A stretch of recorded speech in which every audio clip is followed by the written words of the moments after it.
দুইটা কথা বলবো। একটা হচ্ছে আপনার এই রাস্তাটা একটা গুরুত্বপূর্ণ রাস্তা, বিনোদন কেন্দ্র রাস্তা, সারা বাংলাদেশ থেকে কিন্তু এর সাথে যোগাযোগ আছে। কারণ জাতীয় চিড়িয়াখানা, জাতীয় বোটানিক্যাল গার্ডেন, আমাদের পিকনিক স্পট, বছরের ছেলে বছর শেষে বিভিন্ন স্কুল কলেজ থেকে পরিবার পরিজন এখানে বেড়াতে আসেন। কিন্তু দেখা যায় এই রাস্তার দুই পাশে, বিশেষ করে আপনার শরীর সিনেমা হল থেকে নিয়ে আপনার এই চিড়িয়াখানার মোড় পর্যন্ত দুই পাশে যে গাড়িগুলো থাকে, এখানে একটা গুরুত্বপূর্ণ স্কুল আছে, কলেজ আছে, অনেক অভিভাবকরা আসে। আমি দেখেছি আমার যারা পড়াশোনা করে বাস থেকে সিগারেটের আগুন পর্যন্ত ভিক্ষা দেওয়া হয় মেয়েদের।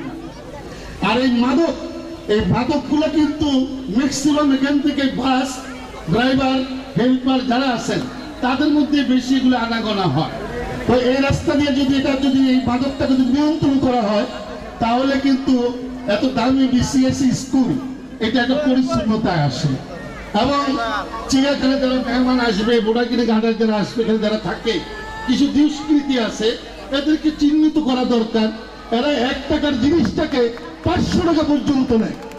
এগুলোকে চিহ্নিত করে এগুলোটা আইনের আওতায় আপনার মাধ্যমে আমি আপনাকে জানাচ্ছি, অনুরোধ করব, যদি আল্লাহ আপনাকে ক্ষমতার মসজিদে যদি বসায়। এগুলো একটা। এই হাসপাতালটা, এই যে হাসপাতালটা, ট্রাস্ট যে হাসপাতালটা, এখানে আমার মা চিকিৎসা হয়েছে, আমার বাবার চিকিৎসা হয়েছে, আমি নিজেও এখানে চিকিৎসা হয়েছিলাম। কিন্তু দুঃখের সাথে বলতে হয় 96 পরের থেকে এই হাসপাতালটা দিন দিন কেন জানি বন্ধ হয়ে যায়। সাজু ভাই, এটা কিন্তু আপনার আব্বারই অবদান ছিল, এটা আপনার আব্বার অবদান। আমরা যেটা জানি এসে খালেক সাহেবের অবদান এগুলা।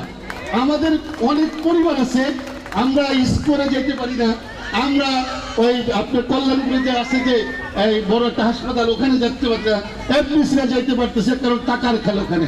আমি আপনাকে অনুরোধ করবো, আল্লাহ তাআলা আপনাকে যদি নির্বাচিত করে এলাকা থেকে, ইনশাআল্লাহ আল্লাহ তো করবেই, সর্বপ্রথম এই হাসপাতালটাকে আপনার আব্বার নাম দিয়ে হলো আপনি হাসপাতালটাকে আধুনিক করেন, যেন আমরা অসহায় মানুষ যেন এখানে ট্রিটমেন্ট ভালো মতন পায়, এবং পূর্ণাঙ্গ রূপে একটি মেডিকেল কলেজের রূপান্তরিত আপনি করবেন ইনশাআল্লাহ। এই জানিয়ে আমার বক্তব্য শেষ করছি। আল্লাহ হাফেজ। বাংলাদেশ জিন্দাবাদ। বাংলাদেশ জাতীয়তাবাদী দল বিএনপি জিন্দাবাদ।